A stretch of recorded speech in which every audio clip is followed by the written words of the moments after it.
জুলাই গণ অভ্যুত্থানে রাজধানীর মোহাম্মদপুর থানার হত্যা মামলায় সাবেক আইনমন্ত্রী আনিসুল হক ও সাবেক সংসদ সদস্য সাদেক খানকে 3 দিনের রিমান্ড দিয়েছেন আদালত। এছাড়া যাত্রাবাড়ী থানার হত্যা মামলায় সাবেক মন্ত্রী ডক্টর দীপু মনি, হাসানুল হক ইনু, রাশেদ খান মেনন ও সাবেক আইজিপি চৌধুরী আবদুল্লাহ আল মামুনের 4 দিনের রিমান্ড মঞ্জুর করেছেন আদালত।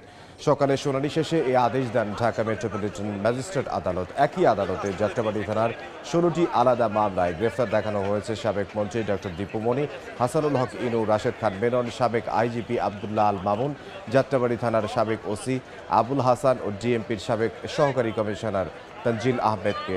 এছাড়া আদাবর থানার মামলায় গ্রেফতার দেখানো হয়েছে সাবেক এমপি সাদেক খানকে।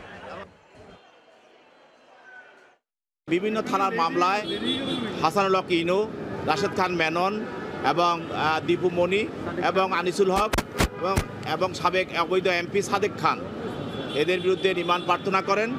সাদেক খানের বিরুদ্ধে 3 দিনের রিমান্ড মঞ্জুর করা হয় এবং আনিসুল হকের বিরুদ্ধে 3 দিনের রিমান্ড এবং অন্য যারা আছে দীপু মনি এবং ইনু মেনন তাদের বিরুদ্ধে 4 দিনের রিমান্ড মঞ্জুর করে বিজ্ঞ আদালত তাদেরকে তদন্তকারী কর্মকর্তার হেফাজতে প্রদান করেন।